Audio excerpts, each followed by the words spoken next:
I need to say this carefully because even now, years later, it still sounds wrong when I hear it out loud. Not wrong like fake, wrong like the kind of truth that makes people lean back and look at you differently, like they're trying to decide whether you're leaving something out. I'm not. I wish I were. I wish there were some cleaner, more respectable version of what happened in that house, in that marriage, in that bedroom. But there isn't. The night my son came into my room, I was already living inside a lie. I just didn't know how many layers it had. At the time, we were living in a 2-story house outside Charlotte, in one of those newer subdivisions where every driveway had some version of the same SUV, and every backyard backed up to another backyard with a 6-foot fence pretending to create privacy. My husband, Derek, loved that house because it looked successful from the street. Dark shutters, stone around the garage, a little uplighting near the front walkway.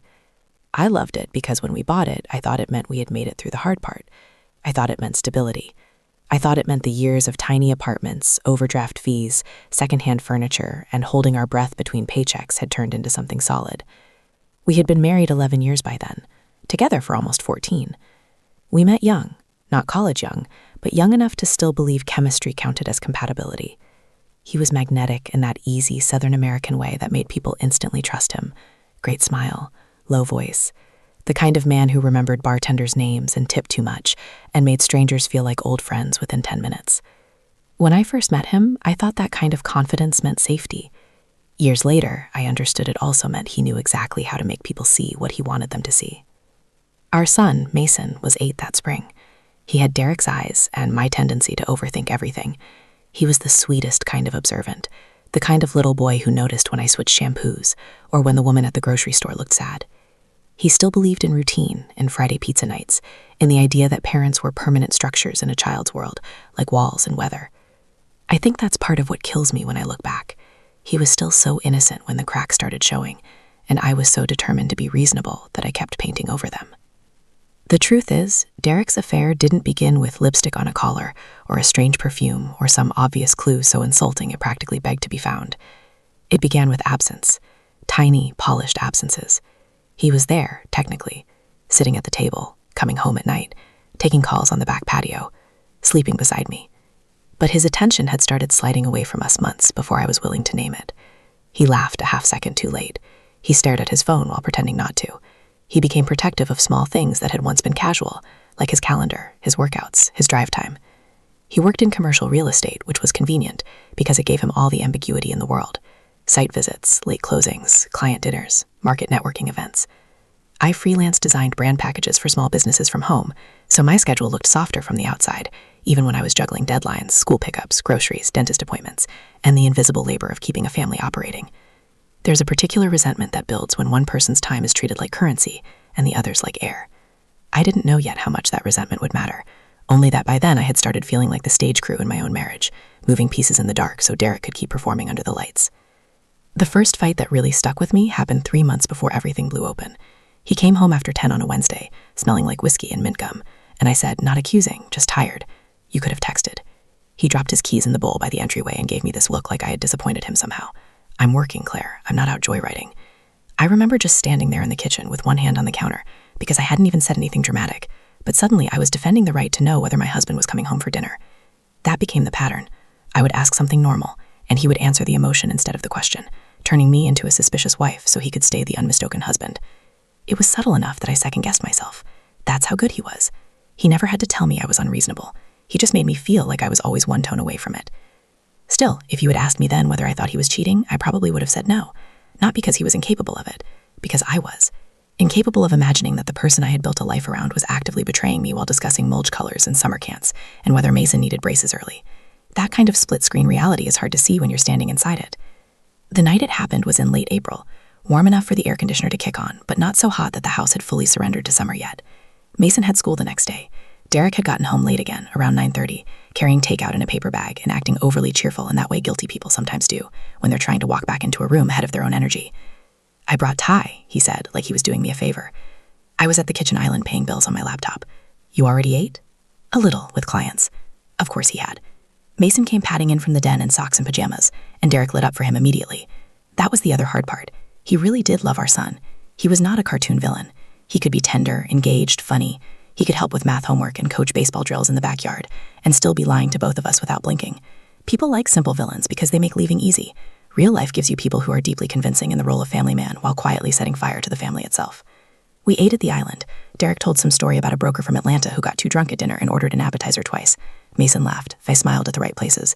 Everything looked normal enough that if someone had snapped a picture, it would have read as domestic peace. Around 10:30, I put Mason to bed. He wanted me to stay an extra minute because he was halfway through one of those graphic novel series he loved and had a question about a character twist. I sat beside him, answered him, kissed his forehead, turned off the lamp. He asked if Dad would come say goodnight. I told him Dad was taking a call but would check on him later. That was probably true. Derek was always better at the last warm gesture after dodging the long day of responsibility.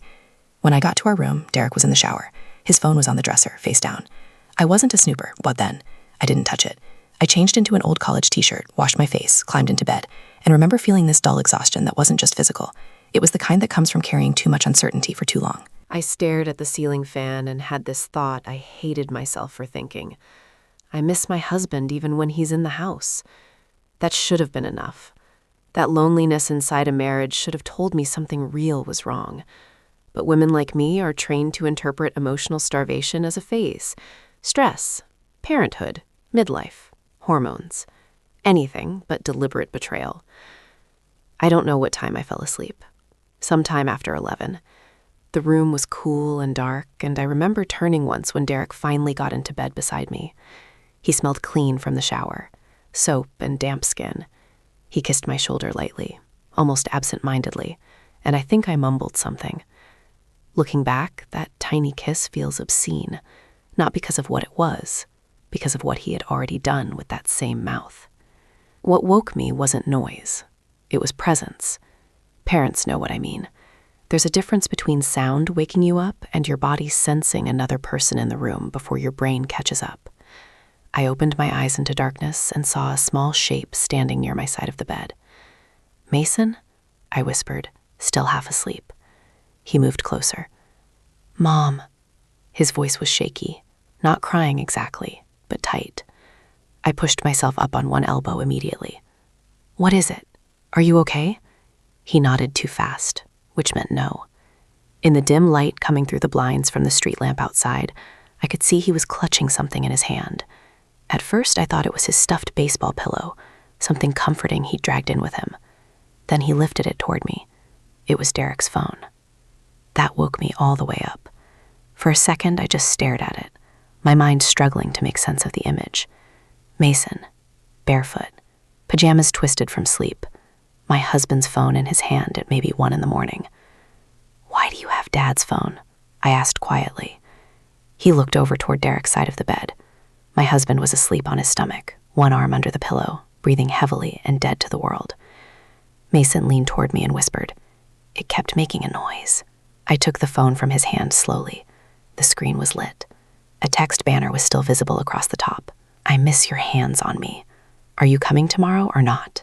I felt the blood leave my body so fast I actually thought for a second I might pass out. There are moments in life that arrive without transition. 1 second you are a woman in bed, irritated and confused and trying not to wake your husband. The next second you are staring at a sentence that reorganizes your entire marriage in real time. I read it again. "I miss your hands on me. Are you coming tomorrow or not?" No name, just a saved initial and a heart emoji. Enough. My ears started ringing. "Mama," Mason whispered. That snapped me back.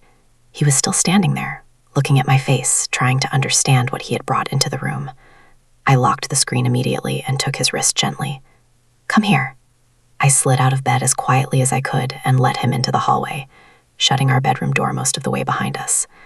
The upstairs landing was dark except for the small nightlight near the bathroom, the one we'd kept plugged in from when Mason was little and scared of the dark. Its glow turned everything a pale amber. I crouched in front of him. "Did you read that?" He nodded once. My stomach folded in on itself. "Why were you awake?" "I had a bad dream," he said. "I went to get Dad because you were sleeping and I thought he was still in the bathroom or something, and his phone was on the charger in the hallway. It buzzed and lit up." I remembered then. Derek had probably plugged it in outside our room because he'd fallen asleep without putting it on the nightstand. Something stupid, something accidental, the kind of tiny slip people make when they're too comfortable inside a lie. Mason's eyes were wide and shiny. "Who sent that?" I wish I could say I handled that question well. I wish I sounded composed and maternal and wise. I didn't. I looked at my son, holding himself together in dinosaur pajama pants under a hallway nightlight, and all I could think was that childhood should be longer than this. I don't know, I said, because it was the only honest answer I had that wouldn't drag him into the rest. Is Dad in trouble? That question nearly destroyed me. I took a breath that felt too thin to stand on. Honey, you didn't do anything wrong, okay? You hear me? He nodded but looked unconvinced. You came to me because you were scared and confused. That was the right thing to do. Is that lady your friend? There it was. Lady. Singular. Immediate. Human. Not abstract anymore. I had to look away for 1 second just to keep my face from breaking open in front of him. I don't know, I repeated softly. He lowered his voice even more. I thought maybe Dad was talking to somebody he's not supposed to. No 8-year-old should know how to form that sentence. But children are smarter than adults like to admit, especially when they've been living near tension for longer than anyone realized. My chest hurt so badly I pressed a hand against it. Listen to me, I said. I'm going to handle it. You don't need to worry about grown-up stuff tonight. He searched my face. Are you mad? I almost said no for him. Then I stopped myself. He had already seen too much for fake comfort to help. I'm upset, I said carefully. But I'm not upset with you. He stepped forward and wrapped his arms around my neck, and I held him there in the hallway while my husband slept 20 feet away, unaware that his entire life had just stepped out of the shadows. I felt Mason's heartbeat against me. Fast, fragile, trusting. That's when the rage came. Not loud, not explosive. Cold, focused. The kind of rage that isn't about jealousy anymore. It's about damage, about contamination, about a man being careless enough with his secrets that his child becomes the one carrying them into the light. I pulled back and touched his cheek. Can you go sleep in my office on the daybed tonight? Just for tonight? He frowned. Why? Because I want you close to me, I said. And I need a minute to think. He hesitated, then nodded. I walked him downstairs, got him settled with a blanket, sat beside him until his breathing slowed. The whole time, Derek's phone burned like a live wire in my hand. I did not scream. I did not throw anything. I did not wake my husband in some dramatic midnight confrontation like people probably imagine. I sat in the dark beside my sleeping child and unlocked the phone. And what I found in the next 10 minutes changed not just my marriage, but the story I thought I was living inside. I didn't want to open the messages. That's the part people don't always understand. They assume curiosity takes over, that anger pushes you forward, that you need to know. But in that moment, sitting in the dim glow of my office with my son finally asleep a few feet away, what I felt wasn't curiosity, it was dread. Because as long as the phone stayed locked, there was still a version of reality where this was a misunderstanding. A weird text, a wrong number, something ugly but contained. The second I opened it, there would be no going back. I stared at the screen for a long time. My thumb hovered over it, shaking slightly. Derek had never hidden his passcode from me. We had that kind of marriage. Or at least, I thought we did. Birthdays, anniversaries, little shared numbers that used to feel like trust. I typed it in. The phone unlocked. And just like that, everything I didn't want to be true stepped forward. The thread was already open. Whoever she was pinned to the top. Not even buried, not even disguised, just sitting there like she belonged. There were hundreds of messages. I didn't scroll at first. I just looked at the most recent ones. I miss your hands on me. Are you coming tomorrow or not? A pause, then Derek's reply. I'll find a way. He's got a game in the morning, but I can make an excuse. My stomach dropped so hard I had to press my free hand against my thigh to steady myself. He's got a game in the morning. Mason, my son. A schedule conflict in a text about sneaking off to see another woman. I swallowed hard and kept reading. You always say that. I'm not sharing you forever. I know. Just give me a little more time. Time for what? You know what? A small typing bubble must have hovered there at some point. I could almost see it in my head. Her waiting, him deciding how much truth to give. I need you, she wrote. Then, a few minutes later, I'm not doing this if you're not serious. The timestamp on those messages was less than an hour before Mason brought me the phone, which meant Derek had fallen asleep right after sending them, like it was nothing, like he hadn't just negotiated the terms of his affair while lying in bed next to his wife. I felt something twist inside me so sharply I had to close my eyes, but I didn't stop, because now I needed to know how deep this went. I scrolled. Pictures. Not explicit, not at first, just enough to make my chest tighten. Her sitting at a bar, smiling at the camera, blonde, late 30s maybe, the kind of polished casual that looks effortless but isn't. White teeth, of course, bright, perfect camera ready. Another photo, her in a mirror, adjusting her dress. Derek had replied to that one with, Jesus. Further down, him sending her a picture from inside his car. Wish you were here. A location pin, the shopping center near the grocery store we used every week. I felt my throat close. Then I saw the shift. The messages got more intimate, less careful, like whatever boundary had once existed had already been crossed long ago. I can still feel you. Last night was insane. You're addictive. I miss your body. I had to stop for a second. Not because I didn't understand what I was reading, because I understood it too clearly. This wasn't new. This wasn't casual. This wasn't a flirtation that got out of hand. This was physical, ongoing, comfortable. And then I saw something that made my hands go cold. A date. 6 months earlier. 6 months. I did the math automatically. That was October. October was when Derek had started working late more often. October was when he suddenly needed new clothes for client-facing meetings. October was when he started guarding his phone just a little more than before. I scrolled slower now. Every message felt like a piece of evidence, but also like a knife. Inside jokes, references I didn't understand, plans that had clearly already happened. And then I found the first message, or at least the earliest one still saved. Hey, this is Rachel from the open house last week. You said to text you. Rachel. A name. Finally something solid. Derek's reply came a few minutes later. Hey, yeah, glad you did. Then, that was a pretty terrible turnout. Then, but at least I got something good out of it. Her response. Oh yeah? His. Meeting you. I stared at that exchange longer than anything else, because it was so ordinary. That's how it started.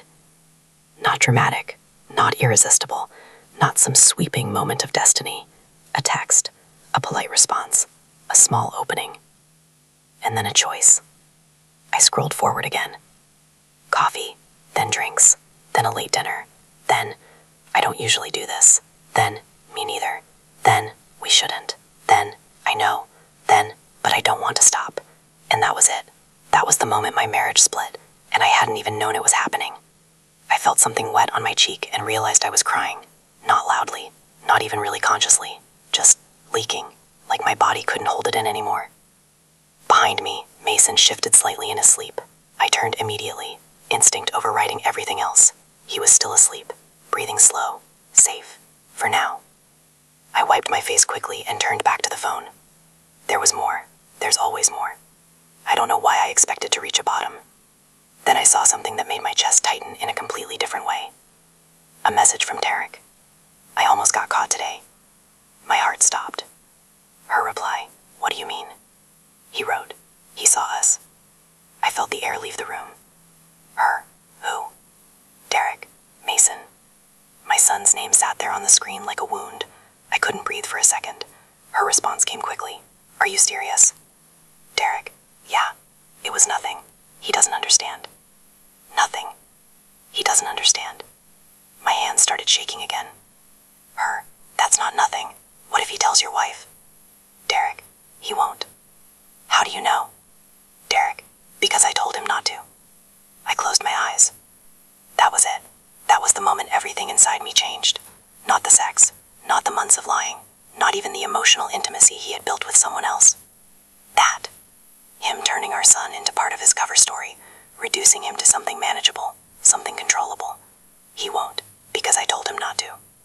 I looked over at Mason again, curled up under the blanket, completely unaware of the full weight of what he had been pulled into.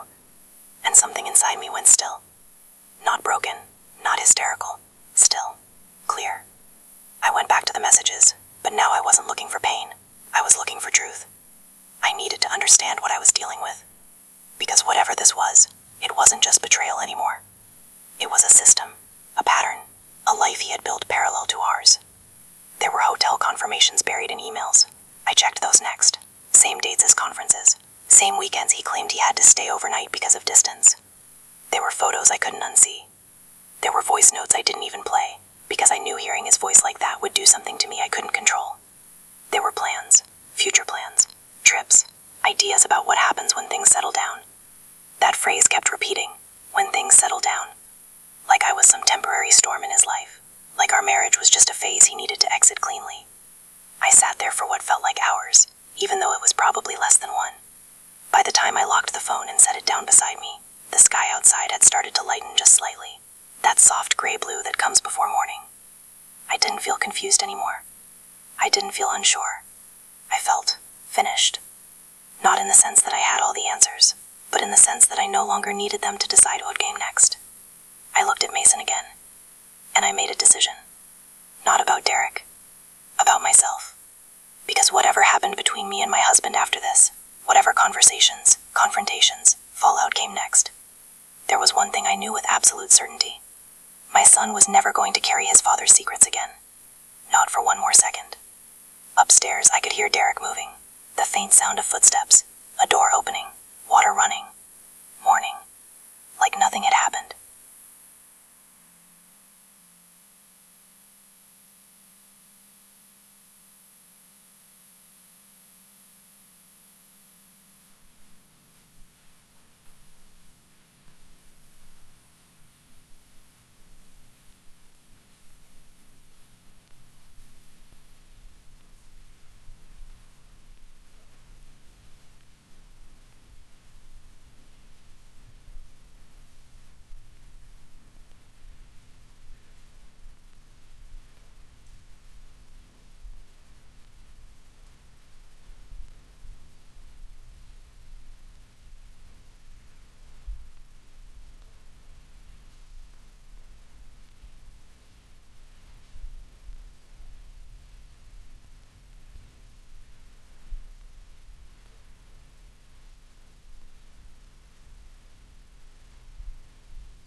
I stood up slowly, my body stiff from sitting so long, and picked up the phone.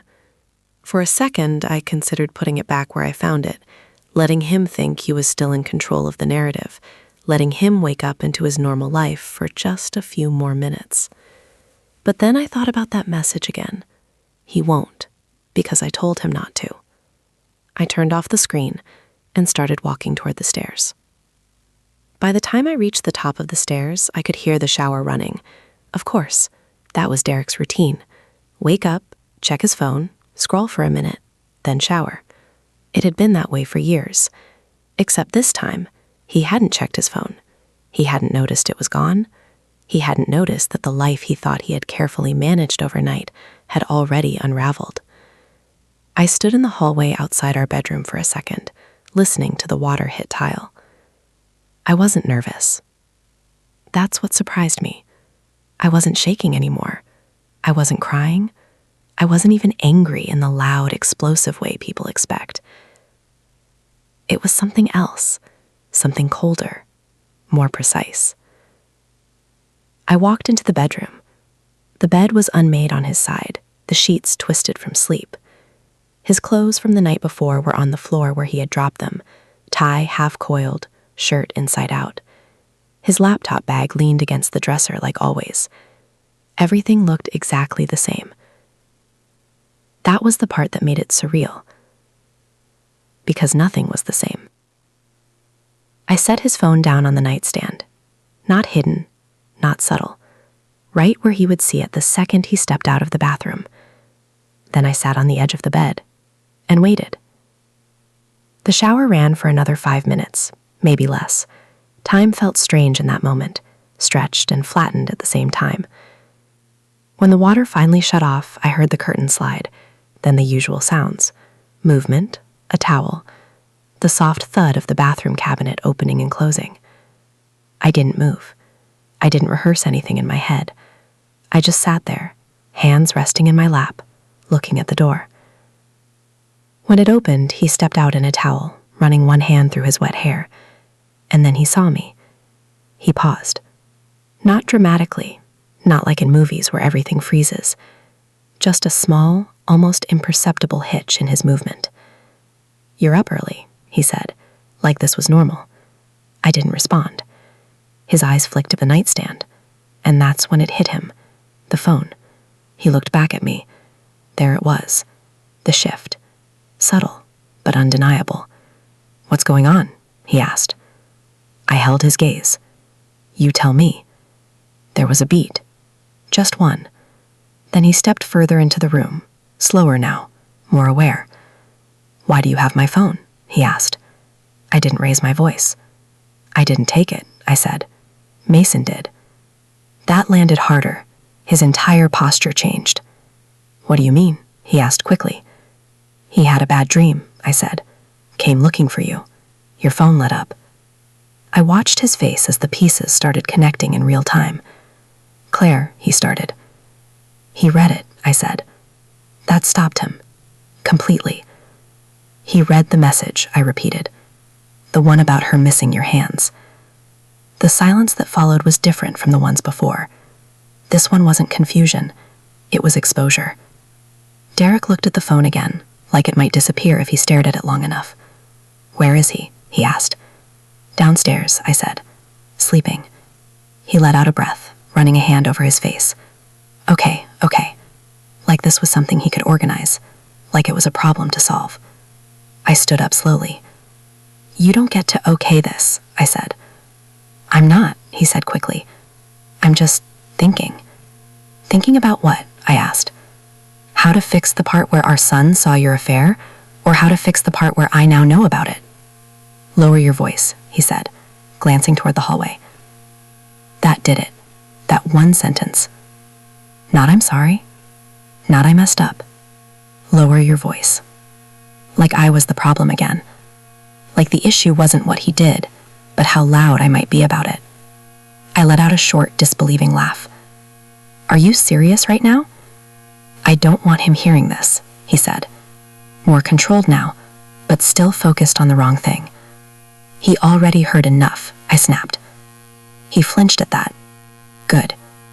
"He saw enough," I continued. "He read enough. He knows more than any 8-year-old should ever have to know." Derek looked genuinely unsettled now. "I didn't think." "No," I cut in. "You didn't." He opened his mouth, then closed it again. For a second, neither of us spoke. Then he tried. "I can explain." I shook my head slowly. "I already know," I said. "You don't know everything." "I know her name is Rachel," I said. That stopped him cold. "I know it started 6 months ago," I continued. I know you've been meeting her during your late nights and your client dinners. I know you almost got caught once already and decided the best solution was to tell our son to lie for you. His face drained of color. I know you're planning to see her again, I added. Today, after Mason's game. The silence that followed felt like it had weight. He stared at me like he was trying to figure out how much I had really seen. How much did you go through? He asked. That question, that was what he landed on. Not concern, not remorse. Inventory. I felt something inside me harden even further. All of it, I said. He exhaled slowly, like he had just lost a game he thought he was still winning. Claire. No, I said firmly. You don't get to say my name like that. He stopped. For the first time, he looked unsure. Not defensive, not irritated. Unsure. Then what do you want me to say? He asked. I stared at him. The truth, I said. I told you I can explain. Then explain why you told our son to keep your affair a secret, I said. He hesitated. I didn't want to hurt him, he said. I blinked. You didn't want to hurt him? Yes, he said, like that made sense. I shook my head slowly, disbelief washing over me. You already hurt him, I said. You just didn't want to deal with it. That's not fair. It's exactly fair, I said. You made him part of this. You made him carry something he shouldn't even understand yet. He looked frustrated again now, defensive creeping back in. I handled it in a moment. You handled it by protecting yourself, I said. Not him. That landed. I saw it. But he didn't apologize. Instead, he shifted. Like he always did. This isn't just about that, he said. There's more going on here. I almost smiled. There at once. The pivot. The attempt to widen the conversation until his actions felt smaller inside it. No, I said. There isn't. There is, he insisted. You've been distant. We've both been... No, I said again. Sharper this time. Don't do that. I'm not blaming you. You are, I cut in. You just don't want to say it directly. He ran a hand through his hair, pacing slightly now. This didn't just come out of nowhere, he said. I watched him. Really watched him. And for the first time, I saw it clearly. Not confusion. Not conflict. Just justification. I was lonely too, I said quietly. He stopped. But I didn't cheat, I added. That hit harder than anything else I'd said, because it left him nowhere to go. We stood there in silence again. Then I said the one thing that changed everything. I'm leaving. He blinked. What? I'm taking Mason, I said. We're going to my sister's. That's not necessary. It is for me, I said. You don't need to do that, he said, stepping closer. We can work this out. Are you going to stop seeing her? I asked. He hesitated, and that was it. That was the answer. I nodded slowly. Exactly. It's not that simple. It is for me, I said. I'm not staying in a marriage where I have to compete for my husband. You're not competing. I am, I said, and I'm done. He stared at me, like he was finally realizing I wasn't just reacting.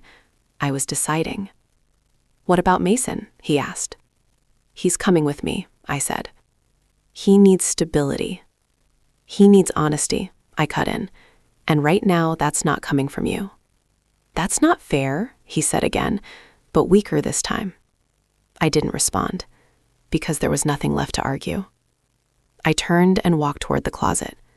Behind me, he didn't follow, didn't stop me, didn't say anything else. And somehow that was worse than anything he could have said, because it meant he knew. He knew this wasn't something he could talk his way out of. He knew this was real. Downstairs, Mason was still asleep, for a few more minutes at least. I stood in the closet, staring at my clothes, my hands still, my mind clear. This was it. The moment everything changed. And for the first time since that text lit up in the dark, I wasn't afraid. By the time I came back downstairs, Mason was awake. He was sitting up on the daybed, rubbing his eyes, his hair sticking up in every direction, still caught somewhere between sleep and reality, For a second, everything about him looked exactly the same as it always had. Soft, small, safe. And then he saw my face. Kids notice everything. "Mom?" he said, his voice quiet, unsure. "I'm here," I said, keeping my tone steady. He looked past me, toward the stairs. "Is Dad up?" I hesitated for just a fraction of a second. "Yeah." "Did you talk to him?" I nodded slowly. His shoulders tensed. "Is he mad?" There it was again, that instinct to measure the emotional temperature of the adults around him, to adjust, to brace. I walked over and sat down beside him. "No," I said, "he's not mad at you." He searched my face, like he was trying to find the truth underneath the words. "What about you?" I exhaled slowly. "I'm not mad at you either." "I know," he said quickly. "I just mean, are you mad?" I could have lied, made it simple, clean, but he had already seen too much for that. "I'm hurt," I said. He nodded, like he understood that better than anger. We sat there in silence for a moment. Then he said, "Are we going somewhere?" I glanced toward the front door, where my purse and keys were already sitting, like they had been waiting for me to catch up to the decision. "Yeah," I said. "We're going to stay with Aunt Lisa for a little while." His face fell slightly. "Why?" I looked at him, really looked at him, and chose my words carefully. "Because Mom and Dad need some space to figure some things out," I said. "And I want you with me." He processed that quietly. "Is it because of that message?" he asked. I felt something tighten in my chest again, but I didn't let it show. "It's part of it," I said. He nodded slowly, staring down at his hands. "I didn't mean to see it." I reached out and gently lifted his chin so he'd look at me. "I know," I said, "and you didn't do anything wrong. But if I didn't bring it to you, you still didn't do anything wrong." I said firmly. "You told the truth. That's never the wrong thing." He studied my face again, searching for something solid. "Are you gonna leave, Dad?" he asked. That question sat between us, heavier than anything else. "I don't know yet," I said honestly. "But I do know I'm not staying in something that hurts us." He swallowed. "Does he still love you?" I didn't answer right away, because that question didn't have a simple answer. "I think he loves us in his own way," I said finally. "But sometimes people make choices that don't match that." Mason nodded slowly, like he understood more than he should. "Okay," he said. I stood up and held out his hand. "Let's get you dressed." We moved through the morning like we were walking through something fragile, quiet, careful. He got ready, brushed his teeth, packed his backpack even though he wasn't going to school that day, routine clinging to him like armor. I grabbed a few things for both of us, enough to get through a couple days without making it feel like something permanent. Not yet. When we came back into the living room, Derek was standing there, fully dressed now, shoes on, phone in his hand. He looked at Mason first. "Hey, buddy," he said, his voice softer than before. Mason froze for a second, then nodded. "Hey." There was a tension there now, subtle but real, a crack where there hadn't been one before. Derek noticed it too. He stepped forward slightly. "You okay?" Mason glanced at me. "I'm okay," he said. Derek's eyes flicked to mine. "We're going to Lisa's," I said. He nodded slowly, like he had already accepted that part. "For how long?" he asked. "I don't know." Another pause. "Can I talk to him?" Derek asked. I hesitated. Everything in me wanted to say no, to protect Mason from anything else Derek might say, anything that might twist or soften or confuse what had already happened. But Mason was watching both of us, and this wasn't just my decision. I looked at him. "Do you want to talk to Dad for a minute?" He hesitated, then nodded. "Okay," I said softly. "I'll be in the kitchen." I stepped away, giving them space, but staying close enough to hear if I needed to. I didn't mean to listen, but I did. Derek crouched down in front of Mason. "Hey," he said quietly. Mason shifted his weight, uncomfortable. "I'm sorry you saw that message," Derek said. "Good," I thought, finally. But then, I didn't want you to get confused. Confused, not hurt, not scared. Confused. I closed my eyes for a second. "I wasn't confused," Mason said softly. That hit harder than anything. Derek paused. "Okay," he said. I don't want you worrying about grown-up stuff, all right? Mason nodded. You don't have to keep anything from your mom, Derek added quickly. I shouldn't have said that. There it was. Late, but there. Mason looked up at him. Are you gonna fix it? Derek hesitated. I'm trying, he said. That wasn't an answer. And Mason knew it. He nodded anyway, because that's what kids do when they don't have control over the outcome. Derek stood up. I walked back into the room. We're going to go, I said. He nodded again. I'll call you, he said. I didn't respond. Mason grabbed his backpack and walked toward the door. I followed. Just before we stepped outside, Derek said my name. Claire? I turned. For a second, we just looked at each other. All the years between us. All the memories. All the things that used to feel permanent. I meant what I said, he said. We can fix this. I held his gaze. Then start by being honest, I said. And then I left. The drive to my sister's house felt longer than it was. Mason sat quietly beside me, staring out the window, his thoughts somewhere I couldn't reach. I kept my eyes on the road. Hands steady, mind clear. Because for the first time since everything started unraveling, I knew exactly what mattered. Not the marriage, not the history, not even the betrayal, as sharp as it still felt.